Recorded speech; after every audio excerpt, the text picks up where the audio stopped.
Bonjour et bienvenue à ce vlog ou podcast, c'est comme vous voulez, numéro 56 que j'enregistre le 31 août 2021. Aujourd'hui, on va parler de blocage notamment. Et si c'est pas la première fois que vous me voyez en vidéo ou que vous voyez mes mains, je vous remercie de revenir sur ma chaîne YouTube.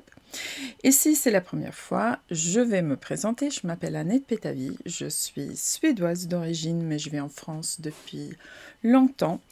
Maintenant en région lyonnaise depuis pas mal d'années. Je vais pas décliner tout mon CV, mais sachez que je fais du tricot et du crochet le jour, parfois de la couture le soir. Il n'y a pas eu beaucoup de couture cet été, donc on en parlera une autre fois. Et pour voir ce que je fais, vous trouverez des liens vers mon site, vers mon blog, vers mon Instagram, ma page Facebook, etc. sous la vidéo. Si vous aimez ce que vous voyez ici, que ce soit des vidéos type podcast comme celle-ci ou des tutos de tricot ou de crochet, vous pouvez bien sûr vous abonner à ma chaîne. Vous pouvez appuyer sur le petit pouce pour dire à YouTube que c'est un contenu que d'autres personnes peuvent apprécier. Et vous pouvez aussi appuyer sur la petite cloche si vous voulez être notifié chaque fois que je mets une vidéo en ligne. Voilà. Donc, 31 août, demain c'est le 1er septembre. C'est la rentrée. J'espère que vous avez passé un très bon été. Pour ma part, je dois dire que c'était un été assez bizarre. Un été pas très simple à naviguer, un peu sous tension en raison d'une problématique familiale qu'il faut gérer à distance, puisque, donc, comme je disais, je suis d'origine suédoise. Mes parents âgés et désormais dépendants sont en Suède. Et bon, voilà, j'ai passé mes vacances en Suède et, avec des complications à gérer. Bon, voilà, j'y retourne dans très peu de temps pour essayer d'encore arranger les choses. Et après, j'espère que je vais pouvoir enchaîner sur une saison de salon qui promet d'être assez intense ici en France.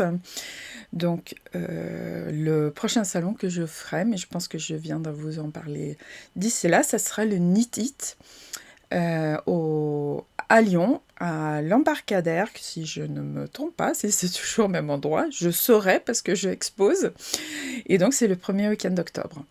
Donc, bon, il y aura bien sûr le pass sanitaire, les masques et le sourire derrière le masque parce qu'on est vraiment content. Je pense que c'est pas seulement moi, mais ça manque de vous voir. C'est fatigant les salons, mais ça manque quand même de vous voir directement, voir vos réactions par rapport au modèle et au fil que je propose, à pouvoir échanger. C'est toujours tellement sympathique. Donc franchement, j'ai hâte d'y être. Alors effectivement, c'était des vacances entre guillemets. Bon, il y a eu des bons moments, hein, bien sûr. Il y a eu des très bons moments avec des très bons amis. Ça a été très sympa. Mais ça a aussi été compliqué. Mais il y a eu un bonheur absolu cet été et ça a été le CAL, donc Crochet Along, ou projet collectif de crochet chemin croisé, que j'ai proposé donc au fin juin. Qui s'est déroulé en 6 étapes et qui s'achève, en tout cas pour la partie tirage au sort, qui s'achève donc ce vendredi 3 septembre, hein, qui doit correspondre à peu près, je ne sais pas exactement encore, mais je pense mettre en ligne cette vidéo à cette date-là. Donc, ça a été un véritable bonheur. Je l'ai déjà dit, mais je peux le redire. C'est la première fois que je proposais un projet collectif sous cette forme-là. Donc, c'était un mystère. Donc, je me disais, bon, peut-être que personne voudra se lancer avec moi, il faut quand même faire un minimum confiance. C'est un projet, vous ne savez pas ce que vous allez crocheter, parce que là, c'était du crochet. Je vais donner quelques petites indications, mais c'est tout. Et en fait, j'ai eu 80 participantes, 80 personnes qui ont bien voulu se lancer, qui ont bien voulu acheter un modèle sans savoir ce que c'était, et pour beaucoup également le fil. Donc, toutes les discussions et les échanges autour de ça ont eu lieu sur ma plateforme privée, l'Académie d'Émail, c'était le premier grand groupe que j'accueillais là-dessus. Donc, ça a bien fait vivre la plateforme. Je continuerai à la faire vivre. Donc, pour être un membre de l'Académie d'Émail, il faut faire soit un projet collectif, comme le CAL ou un CAL avec un K, il va y en avoir, soit suivre des cours avec moi. Et là, vous devenez automatiquement membre de l'Académie d'Émail, qui est une plateforme qui ressemble un peu à Facebook, mais sans les pubs et les gens pénibles. Voilà. Parce qu'il n'y a que des gens sympas sur l'Académie d'Émail. Et on parle tricot et crochet, un peu fibre, un peu etc. C'est ça l'objectif de l'Académie d'Émail, d'inspirer et d'apprendre des choses.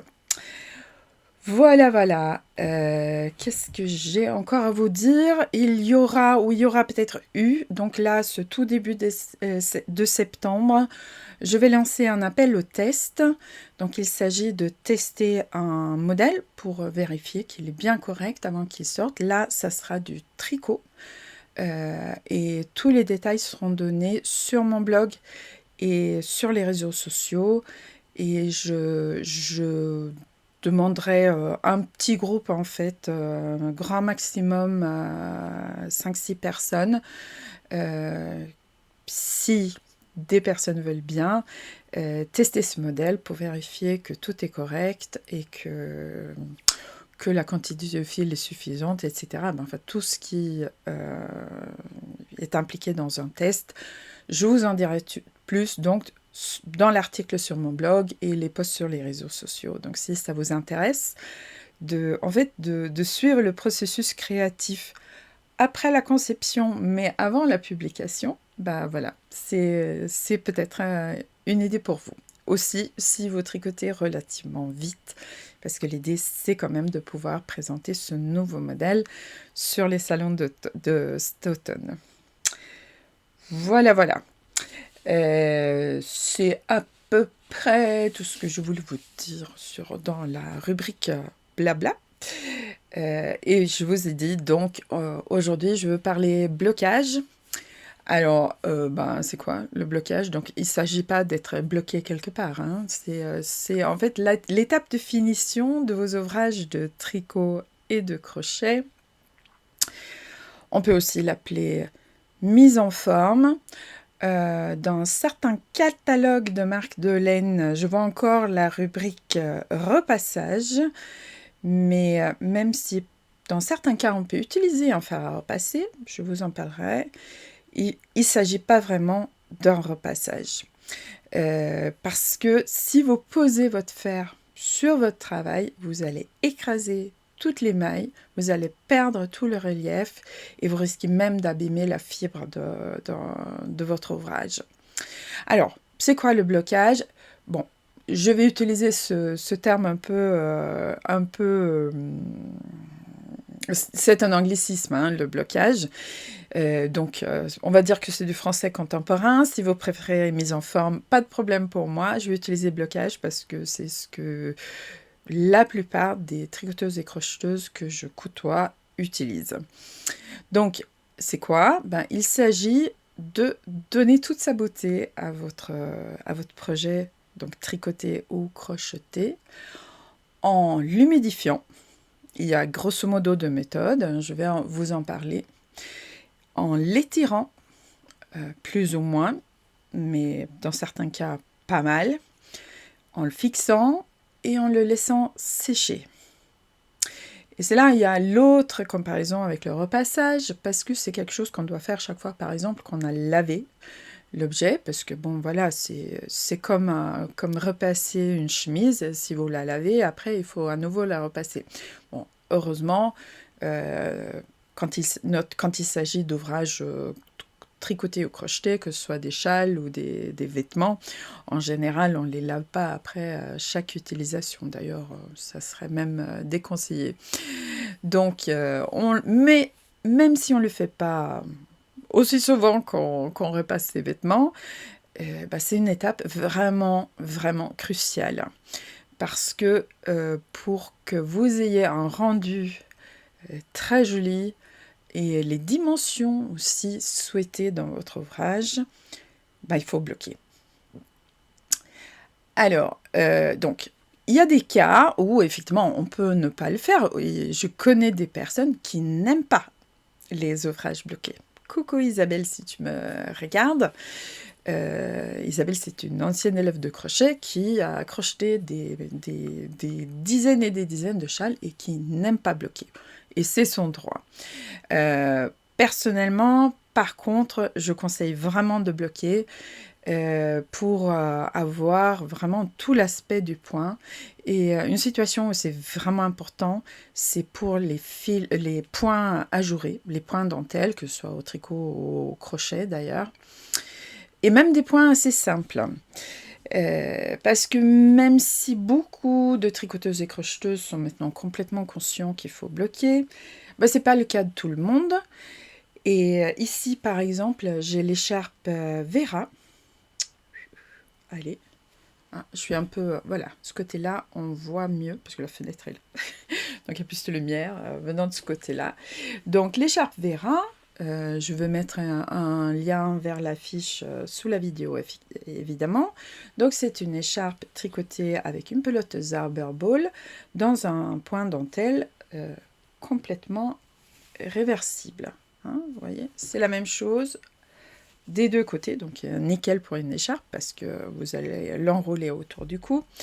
Et c'est quand même une écharpe assez grande. Hein. Moi, je le mets très facilement autour du cou comme ça.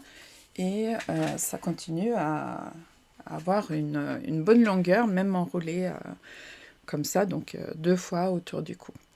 Donc, ça fait un moment que j'ai créé ce modèle et je l'ai vendu sur un salon, vous savez, l'époque avant le Covid, voilà, il y avait des salons, il y en aura encore, mais les précédents sont quand même vraiment loin maintenant. Donc j'ai vendu ce kit à un salon et je reçois quelques mois après, parce que la personne n'avait pas fait tout de suite, un mail d'une dame très déçue, parce que son écharpe était petite, et ça rendait pas bien. Donc heureusement, elle m'a envoyé une photo, parce que j'aurais pu... je doute souvent de moi, même si ça, c'est un modèle que plein de gens ont tricoté, aimé, et a eu un très bon résultat, même si c'est un peu chaud pour le mois d'août, hein, donc je vais l'enlever. Et en fait, elle l'avait pas bloqué. Et ça, c'est typiquement le genre de point où, en fait, effectivement, il faut bloquer pour égaliser les mailles. Donc ça, c'est un super truc. Si vous, comme moi, ne tricotez pas super régulièrement, vous allez égaliser vos mailles et vous allez ouvrir le point. Et du coup, vous allez pouvoir tirer.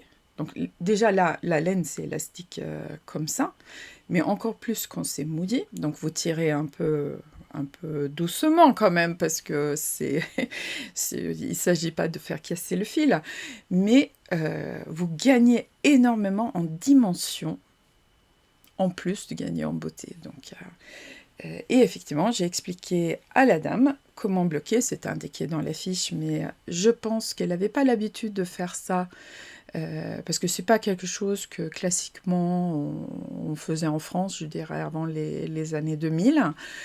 Et elle m'a réécrit après en me remerciant, en disant que là, vraiment, elle avait les dimensions que j'avais indiquées et qu'elle était désormais très heureuse de son ouvrage.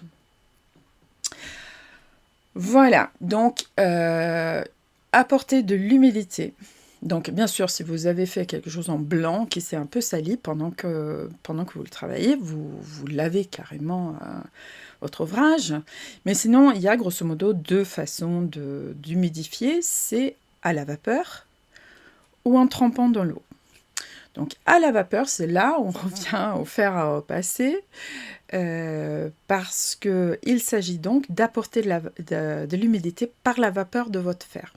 Donc là, en général, on commence par épingler l'ouvrage sec, et ensuite, vous chargez bien en haut votre fer à repasser qui fait de la vapeur, et vous tenez votre fer, mais 2-3 cm au-dessus de l'ouvrage que vous avez épinglé. Donc vous allez épingler bien sûr sur une surface qui supporte les épingles, qui supporte l'humidité et qui supporte la chaleur, parce que la vapeur, elle est chaude quand elle sort. Et faites attention à vos doigts, parce que je me suis brûlée plus d'une fois. Donc moi, j'aime beaucoup faire ça sur les petites pièces que j'épingle tout simplement sur ma planche à repasser, parce que bon, elle supporte tout ça. Et c'est aussi la façon la plus rapide de bloquer. Donc si vous êtes pressé, c'est comme ça qu'il faut faire, tout simplement. Ensuite, vous laissez, donc vous prenez votre ouvrage sec, vous l'épinglez, vous passez votre fer à vapeur au-dessus en insistant bien et en envoyant beaucoup de vapeur pour que ça mouille vraiment la fibre. Et vous laissez sécher. Et donc là, effectivement, comme c'est chaud, ça va sécher et refroidir en même temps. Et le processus est un peu plus rapide que la deuxième méthode. Par contre, donc, pour que ce soit vraiment un blocage efficace, c'est-à-dire il faut que la fibre soit mouillée, le cœur de votre fil doit être au cœur de vos mailles, doit être mouillé. Donc, il faut bien insister sur la vapeur. Une autre façon, qui est celle que je préfère, c'est bloquer en trempant votre ouvrage dans l'eau. Donc soit, bon, si vous avez besoin, effectivement, comme je viens de le dire, vous le lavez à la main. Moi, je lave tout à la main. Je sais que, bon, ça, on peut en débattre. Hélène Marcy, Éclat du soleil, qui a fait plein de jolis modèles sur mon site et qui fait en quantité absolument formidable de jolis projets, des ouvrages les uns plus beaux que les autres. Elle utilise sa machine à laver, donc les explications sont données à la fin de ses fiches. Moi, je ne suis pas aussi téméraire. Je trempe à la main. Donc, je mets mon ouvrage, j'aime bien utiliser, j'ai un petit seau blanc que j'utilise pour ça. Je mets de l'eau tiède dedans, parce que je trouve que c'est plus agréable en fait. Et j'immerge complètement mon ouvrage dans l'eau. Et je le laisse une vingtaine de minutes. Parfois beaucoup plus, parce que je fais autre chose. Et ensuite, je prends l'ouvrage mouillé. Donc, souvent pour moi, c'est un châle ou une écharpe, mais ça peut aussi être des pièces pour un vêtement, hein, ou un vêtement tricoté en une pièce. Donc je ramasse tout ça dans mes mains pour le sortir de l'eau, parce que là c'est gorgé d'eau, donc c'est lourd, donc ça peut s'étirer un peu dans tous les sens si on ne le soutient pas. Je presse avec mes mains pour enlever vraiment le gros excès de l'eau, ce que je peux, mais donc sans jamais tordre, hein, en pressant simplement dans mes mains. Et après, je prends une serviette éponge bien propre. J'étale grosso modo, mais là encore sans vraiment tirer, mais bon, je ne mets pas en boule, quoi. Je mets à plat sur cette espèce de chose mouillée que j'ai sortie de l'eau, sur mon éponge, ma serviette éponge, pardon. Je roule la serviette, donc ça fait comme un roulé, un gâteau, avec l'ouvrage dedans. Et après, j'enlève mes pantoufles ou mes chaussures et je marche sur le rouleau. Et là, ça essore sans tordre. Et quand on déroule, c'est incroyable la quantité d'eau qu'on a enlevée, mais l'objet est complètement... C'est humidifié à cœur, c'est pas trop mouillé, mais ça se laisse se manipuler facilement. Donc les fibres sont toujours un petit peu plus fragiles quand ils sont mouillés, donc il ne faut pas tirer non plus comme une malade dessus. Mais là, vous pouvez prendre de nouvelles serviettes. Moi, j'aime bien faire ça sur des serviettes éponges parce que, pas forcément très douces, parce que la surface retient un petit peu les mailles. Donc, je prends des serviettes éponges sèches que j'étale sur une surface. Donc, moi, j'utilise des grosses plaques dans une sorte de mousse dense. C'est pas vraiment du polystyrène, mais plus dense que ça, que j'ai acheté il y a, je sais pas, 25 ans dans ce magasin de bricolage. Plus même. Non, peut-être 25. Allez. Je mets mes serviettes dessus et comme ça, je peux épingler tranquillement. Ça craint rien. Ça résiste à l'humidité et je laisse. Donc, ça occupe parfois un certain espace au sol. Si on a de la moquette, on peut mettre les serviettes sur la moquette et épingler. Bon, l'idéal, c'est de pouvoir le faire quelque part où les gens ne marchent pas parce que bon, il faut quand même laisser sécher un certain temps.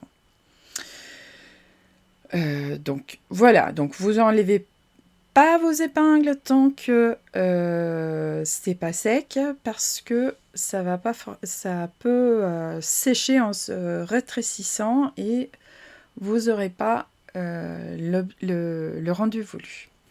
C'est super bien de vérifier vos mesures avec un mètre de couturière. D'une part parce que si, par exemple, c'est un vêtement en pièces, ben, vous souhaitez certaines dimensions, donc vous vérifiez que c'est bien là. Et si c'est, par exemple, un châle triangulaire de forme classique, donc symétrique, ben, c'est très chouette de pouvoir mesurer que vous avez tiré de la même manière des deux côtés pour que ce soit bien, bien symétrique. Voilà, donc je vous parle donc d'épingles, mais en fait il y a des petits outils qui facilitent un peu et je voulais donc en profiter pour vous parler de ce que je propose dans la boutique et vous expliquer un peu pourquoi je propose telle ou telle chose. Si vous voulez les acheter chez moi ou ailleurs ou pas du tout, c'est à vous de voir. Aucune obligation d'achat.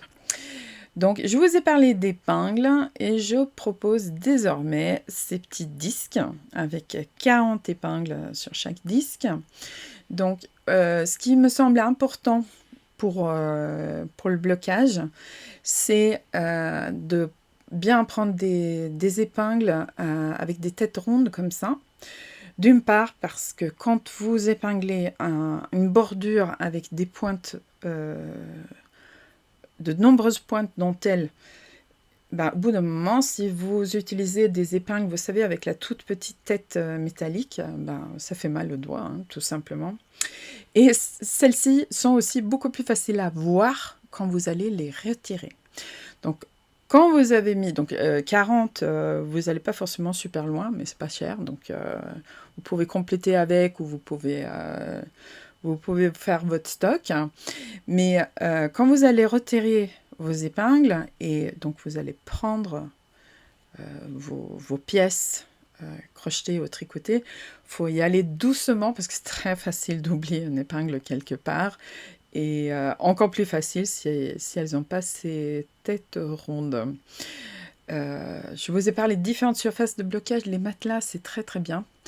Par contre, vraiment, donc si vous bloquez votre ouvrage sur le matelas du lit du côté de votre mari qui n'est pas là, donc je conseille vraiment déjà de mettre des serviettes parce que ça aide aussi à récupérer les épingles s'il y en a qui se cachent un peu et vraiment utiliser ces têtes rondes parce qu'il ne s'agit pas d'oublier une épingle. D'une part, parce que si vous prenez un peu rapidement, donc vous relevez en douceur, parce que s'il reste une épingle que vous avez loupée, ben, vous pouvez déchirer ou déformer votre ouvrage si vous ne l'avez pas vu. Et aussi, il ne sera pas très content, votre mari ou votre partenaire ou votre femme, en rentrant à la maison en se couchant sur une épingle. Non, c'est pas du tout une bonne idée. Je vous donnerai pas les détails pourquoi je sais ça, mais c'est pas une bonne idée.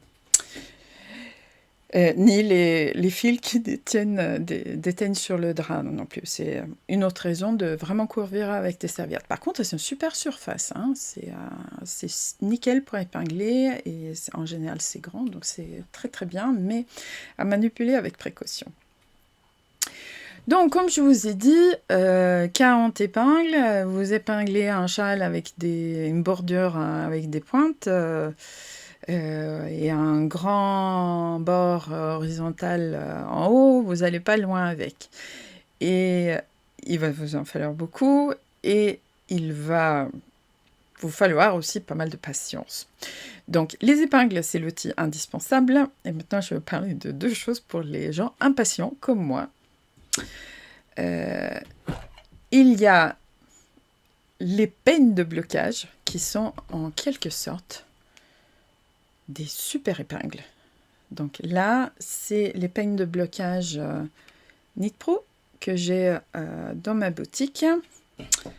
Il y a deux tailles, des grandes et des petites. Et vous voyez, donc c'est 4 ou 8 pointes. Donc il faut faire super gaffe hein, parce que ça pique, mais un max. Mais par contre, donc vous voyez que vous avez comme 8 épingles alignées. Donc ça peut vraiment aller beaucoup plus vite. Et moi, je les adore. Moi, je bloque beaucoup d'échantillons.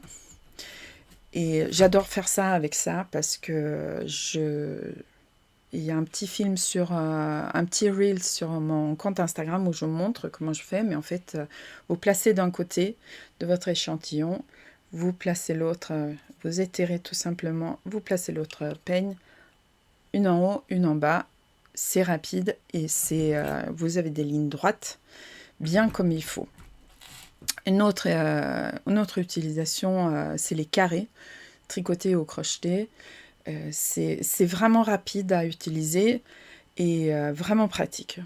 Un peu du luxe, mais super pratique.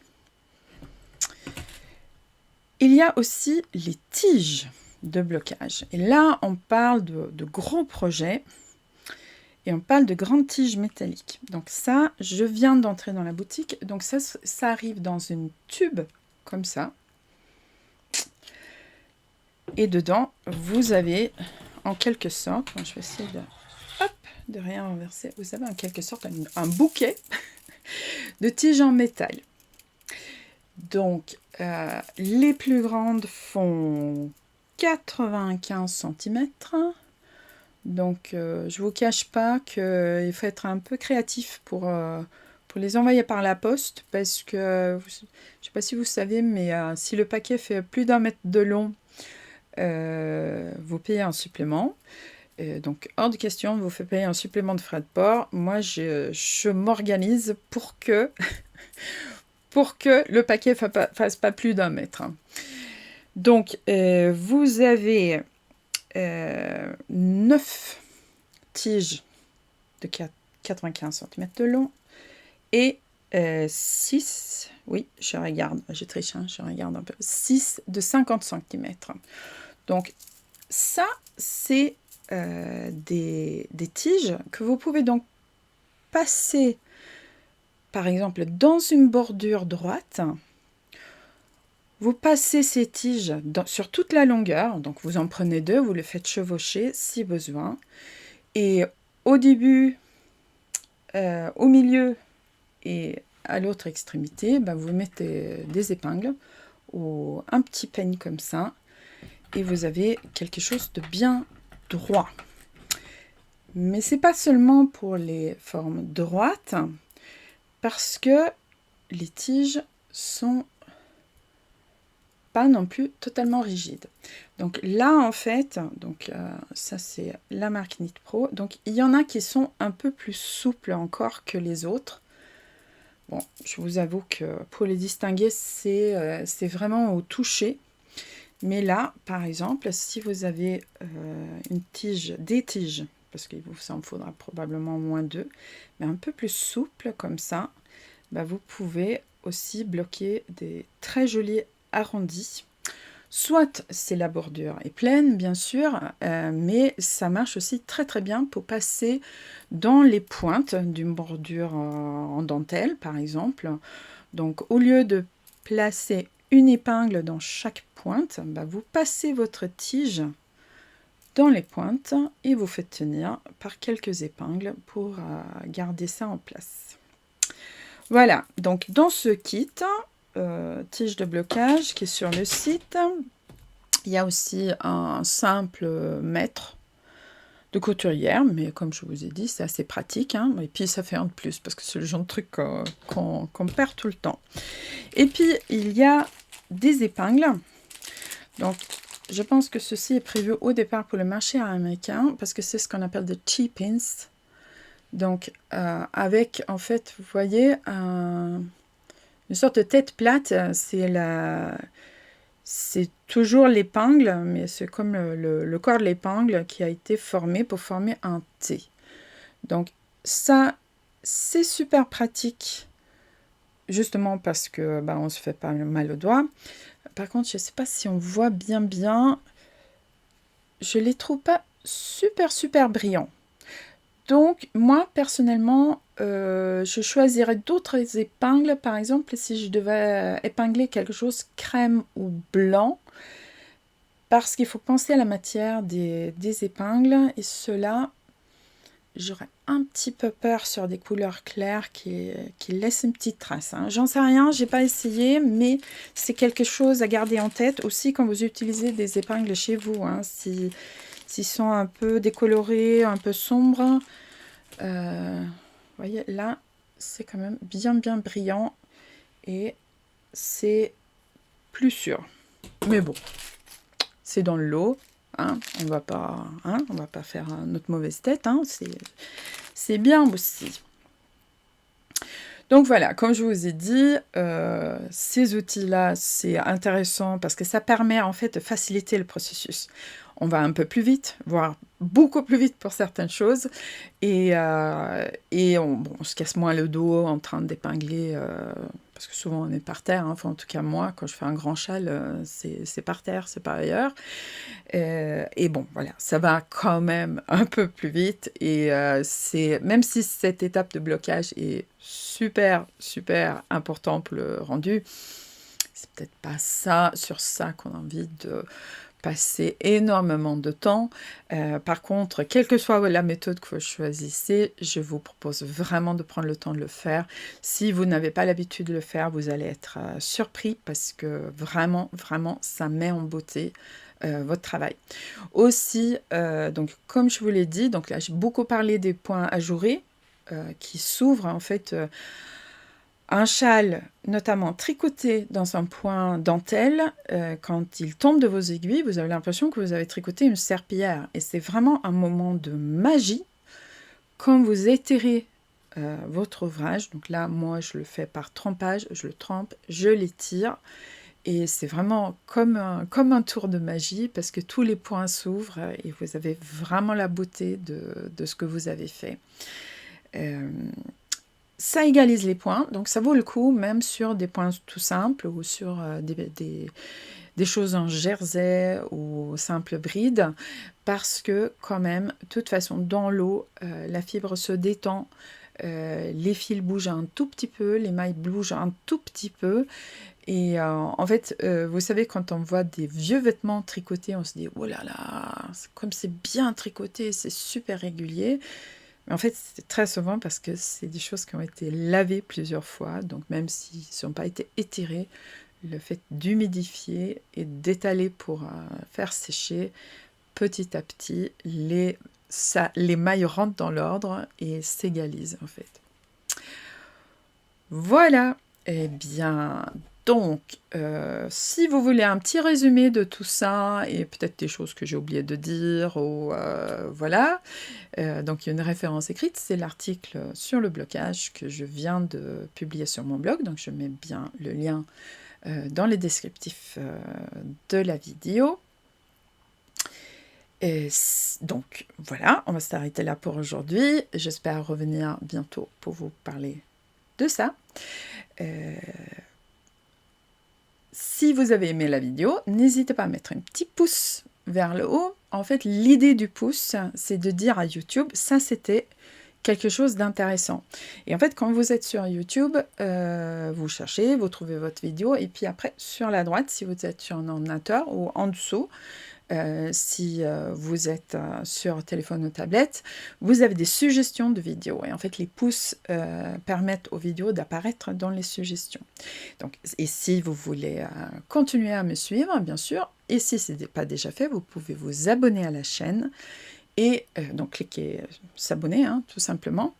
Et éventuellement, si vous voulez être averti, chaque fois que je mets en ligne une vidéo, appuyez sur la petite cloche. Quand elle est colorée, ça veut dire que les notifications vont arriver sur votre téléphone ou votre ordinateur ou votre tablette. Si vous voulez soutenir le vlog podcast et mon travail un peu plus concrètement, n'hésitez pas d'aller faire un tour sur mon site et peut-être acheter un modèle, une fiche explicative pour un modèle qui vous plaît bien. C'est une petite dépense pour vous, ça ne prend pas de place à la maison et pour moi, c'est toujours un plus. Je vous souhaite une excellente journée ou une très bonne soirée, suivant le moment où vous me regardez. Et je vous dis à très bientôt. Merci. Au revoir.